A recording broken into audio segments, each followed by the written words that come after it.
Pagi itu, gerbang besi penjara terbuka perlahan. Seorang wanita muda melangkah keluar dengan mata yang penuh tekad. 5 tahun sudah berlalu. 5 tahun yang terasa seperti seumur hidup. Rambutnya yang dulu panjang kini dipotong pendek. Wajahnya lebih keras. Tatapannya lebih tajam. Dia tidak bersalah. Tapi dia dipenjara. Dan dia tahu siapa yang melakukannya. Hujan gerimis membasahi wajahnya saat dia berdiri di depan gerbang, menatap kota yang pernah menjadi rumahnya. Kota yang pernah menjadi tempat dia bermimpi, tempat dia jatuh cinta, tempat hidupnya hancur. Dalam genggamannya, selembar foto kusam. Foto seorang pria tampan dengan senyum yang dulu membuatnya percaya pada cinta. Pria yang sama yang mengkhianatinya.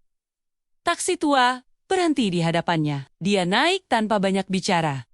Hanya menyebutkan alamat-alamat perusahaan mewah di pusat kota. Perusahaan yang seharusnya menjadi miliknya, tapi kini dikuasai oleh orang yang merebut segalanya darinya. Selama perjalanan, kenangan masa lalu terus berputar dalam pikirannya. Dia ingat malam itu. Malam di mana polisi datang ke apartemennya, menangkapnya atas tuduhan penggelapan dana perusahaan. Dia ingat bagaimana semua bukti mengarah padanya. Bagaimana pengacara terbaik sekalipun tidak bisa menyelamatkannya. Dia ingat tatapan dingin dari pria yang pernah berjanji akan menikahinya. Pria yang berdiri di ruang sidang dengan ekspresi tanpa emosi. Seolah mereka tidak pernah berbagi apapun. Tapi yang paling dia ingat adalah bisikan terakhir dari kakak perempuannya sebelum dia meninggal di rumah sakit. Akibat kecelakaan yang terlalu mencurigakan untuk disebut kebetulan. Kakaknya yang mengatakan padanya untuk berhati-hati, untuk tidak percaya pada siapapun, untuk bertahan hidup dan mencari kebenaran.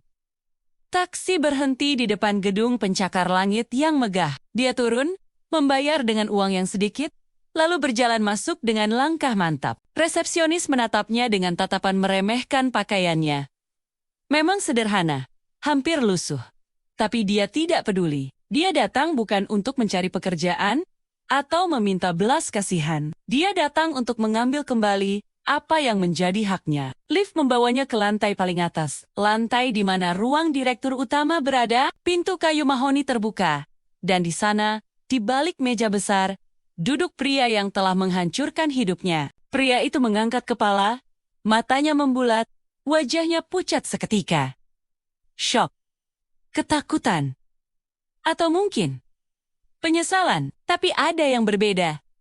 Di samping pria itu, berdiri sosok lain. Seorang pria lebih muda, dengan setelan hitam elegan, wajah tampan yang terpahat sempurna, dan aura yang memancarkan kekuasaan. Matanya yang gelap menatap lurus padanya, tidak dengan rasa terkejut, tapi dengan sesuatu yang lain. Sesuatu yang membuatnya merasa dikenali. Ternyata, selama 5 tahun terakhir, banyak yang berubah. Perusahaan keluarganya yang hampir bangkrut telah diakuisisi oleh konglomerat besar. Dan pria muda yang berdiri di hadapannya sekarang adalah pewaris tunggal dari konglomerat itu. Orang yang sekarang memegang kendali penuh atas perusahaan yang dulu milik keluarganya. Pertemuan pertama itu singkat, tapi penuh ketegangan. Pria yang mengkhianatinya mencoba berbicara, mencoba menjelaskan, tapi suaranya tercekat. Sementara pria muda itu hanya diam, mengamati, seolah sedang menilai setiap gerak-geriknya. Kemudian,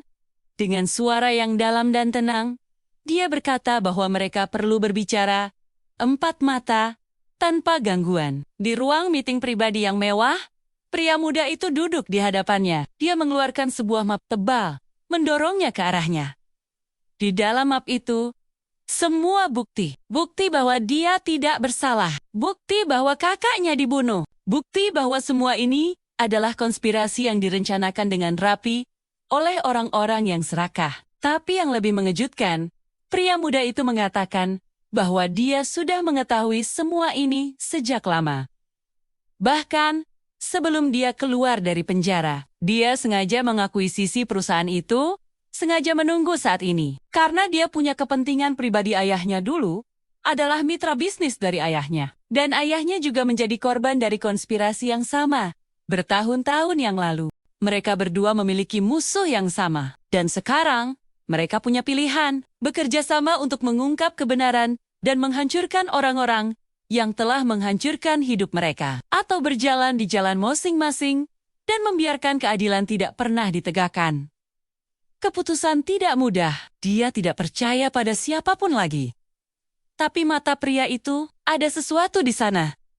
Kejujuran, kemarahan yang sama, dan mungkin sesuatu yang lebih dalam yang dia belum siap untuk akui. Hari-hari berlalu dengan rencana yang disusun rapi. Mereka mulai mengumpulkan lebih banyak bukti, mengikuti jejak uang, mengungkap jaringan korupsi yang lebih besar dari yang mereka bayangkan. Setiap pertemuan membawa mereka lebih dekat.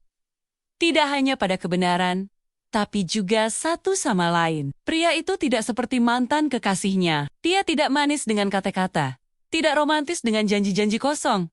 Tapi dia hadir. Dia melindungi. Ketika ancaman datang, dia yang berdiri di depan. Ketika dia hampir menyerah, dia yang mengingatkan mengapa mereka memulai semua ini. Suatu malam, setelah hampir terbunuh oleh pembunuh bayaran yang dikirim untuk membungkamnya, dia menemukan dirinya dalam pelukan pria itu. Pelukan yang kuat, hangat, dan entah kenapa terasa seperti rumah. Dia menangis untuk pertama kalinya sejak keluar dari penjara. Menangis untuk semua yang hilang, untuk semua luka yang tidak pernah sembuh. Dan di situ, dalam kegelapan malam, di dalam pelukan orang asing yang menjadi sekutu, dia menyadari sesuatu, bahwa balas dendam mungkin membawanya sejauh ini. Tapi bukan itu yang akan menyelamatkannya, bukan itu yang akan memberinya masa depan. Pertempuran terakhir datang lebih cepat dari yang mereka duga. Semua bukti sudah terkumpul, semua orang yang terlibat sudah teridentifikasi. Tinggal satu langkah lagi, membawa semua ini ke pengadilan, menghadapi mereka secara terbuka, dan membiarkan keadilan berbicara. Tapi mantan kekasihnya tidak mau menyerah begitu saja. Dia datang, berlutut, memohon pengampunan, mengaku bahwa dia dipaksa, bahwa dia juga korban.